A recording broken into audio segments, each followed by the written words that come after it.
大家好，歡迎嚟到今期嘅醫師曲奇，我哋係第9組，而今次我哋嘅主題係頭痛食療。首先，等我哋簡單了解一下唔同種類嘅頭痛啦。第一種頭痛係原發性頭痛，意指非特殊疾病引發嘅頭痛。而原發性頭痛主要有3種，第一種係緊張性頭痛，係常見嘅頭痛類型，通常會因為壓力、焦慮同埋長時間固定嘅姿勢而導致。患者通常會感到頭部兩邊出現異常繃緊同壓迫嘅感受，同時頸部會感到僵硬疼痛。第二種頭痛係偏頭痛，通常因為睡眠不足或者荷爾蒙影響導致。通常患者嘅頭部單側會出現頭痛，並且有機會伴隨住畏光、視界模糊同埋嘔心嘅症狀。而第三種頭痛就係重發性頭痛，主要係因為酒精同季節性變化而引起。頭痛嘅位置同前兩種頭痛唔同，會從上眼眶去到太陽穴開始，逐漸轉移到頭頂部單側，而頭痛嘅程度會更加嚴重，有機會伴隨住流淚同埋鼻塞等等嘅症狀。而另一種頭痛係次發性頭痛，屬於由明確疾病或者外傷所引發嘅頭痛，係一種唔常見嘅頭痛類型，種類繁多，而頭痛嘅位置亦都不一。次發性頭痛通常伴隨住明確嘅誘因，包括感染、藥物、外傷、中風或者腫瘤等等。而呢一種頭痛通常伴隨住劇痛同埋其他症狀，需要針對病情嘅根本原因去作出治療。除咗將頭痛分成原發性同次發性頭痛之外，頭痛仲可以分為外感頭痛同內傷頭痛。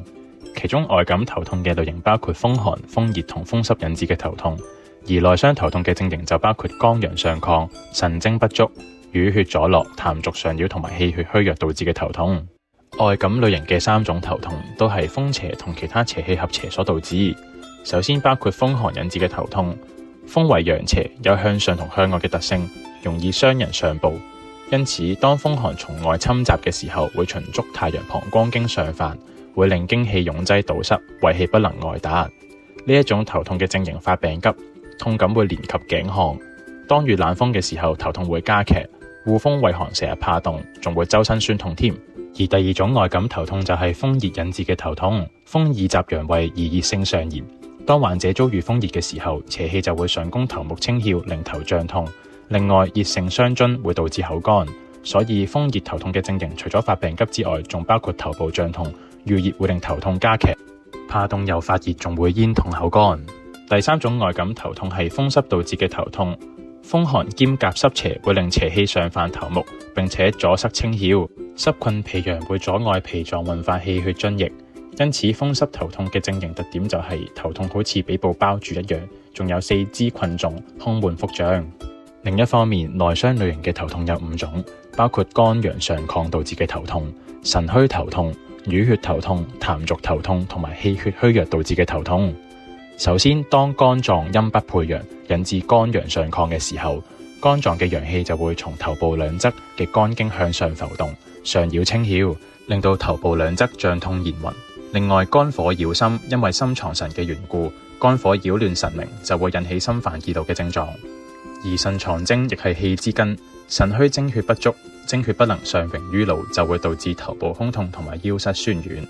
再者，因為不同嘅原因，例如外傷過後導致有淤血內停，令到血滯不行、脈絡不通嘅時候，會引致頭部刺痛。呢一種頭痛嘅症型通常位置固定，經久不愈，而觀舌象會見到舌子並且有瘀斑。除此之外，當脾臟運化失調，聚濕生痰，痰濁若果阻塞人體中焦，會令患者嘔吐痰涎，上蒙清竅。呢一種頭痛嘅症型包括頭昏、頭部沉痛、胸口翳悶、嘔吐痰涎，而觀舌象會見到舌苔白離。而最後一種主要嘅內傷頭痛係氣血虛弱導致嘅頭痛。氣虛嘅患者脾弱氣虛、清竅不利，中氣虛而不運，脾臟無法正常運化，令到陽氣不能到達四肢，就會導致運化無力，身體嘅營養供給同代謝功能都會受到影響，因此會出現疲倦乏力、食慾不振嘅症型。呢一種頭痛嘅症型包括頭腦胸痛、綿綿作痛，患者舌悶並且舌色呈淡白色。血虛嘅患者虛火上逆，血虛不能上榮於面。另外，血不養心，會心悸不寧。血虛頭痛嘅症型屬於隱隱作痛，伴隨眩暈，患者會面色蒼白、疲倦乏力、舌淡並且苔薄白。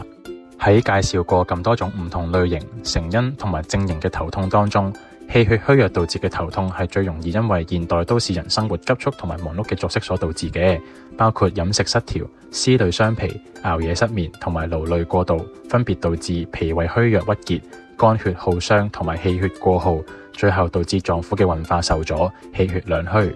而同時，女性因為月經或者產後嘅緣故，都容易導致氣血兩虛，從而引致頭痛。所以我哋今次從諸多類型嘅頭痛當中，選取氣血虛弱所導致嘅頭痛為題，設計咗我哋今次食療嘅主角北芪黨參杞子烏雞湯，以改善氣血不足所導致嘅頭痛，適合頭痛反覆、四肢乏力嘅都市人及女性。等我哋一齊睇下北芪黨參杞子烏雞湯嘅食材同埋功效啦。北芪黨參杞子烏雞湯嘅主要材料當然有北芪、黨參、杞子同埋烏雞啦。其中北芪性味甘、微溫、歸脾肺經，有補氣提升嘅作用，可以幫助推動氣血上達頭部，緩解勞累之後加重嘅頭部隱痛。另外，北芪仲有固表防風嘅功效，除咗氣血虛弱型頭痛之外，都有助減少外感風邪而誘發嘅頭痛㗎。而黨參性味甘平，同樣歸脾肺經，有益氣生血嘅作用，可以改善因血虛導致嘅貧血性腦缺氧，例如面色蒼白同心悸等症狀。仲有助調節中樞神經，減輕焦慮引致嘅頭痛。杞子性味甘平，歸肝腎經。喺剛才嘅部分都有介紹過，氣血虛弱型頭痛嘅成因包括熬夜失眠同埋勞累過度導致肝血耗傷同氣血損耗。而杞子有滋陰潛陽嘅作用，可以從本質緩解頭痛。另外，杞子有養血柔肝嘅功效，間接改善頭痛同埋視物模糊嘅症狀。最後一樣主要嘅食材就係烏雞啦。烏雞性味甘平，歸肝腎脾經，可以直接補充造血嘅原料，改善貧血導致嘅腦部缺氧性頭痛，仲可以同杞子配伍，強化精血互生效應，適用於慢性消耗性嘅疾病同頭痛，例如甲狀腺亢奮同埋更年期引發嘅頭痛。上述嘅4種主要食材互相協調，其中北芪同黨參補氣生血，強化脾胃，而杞子同烏雞滋養肝腎，填補精血，彼此互相協調，形成氣血生化有源、精血互生有根嘅治療閉環。另外，北芪有助提升氣血去到頭部，而烏雞就有助補充血虛，快速緩解頭痛嘅症狀。黨參就健脾益氣，杞子滋養肝腎，從根源改善患者嘅頭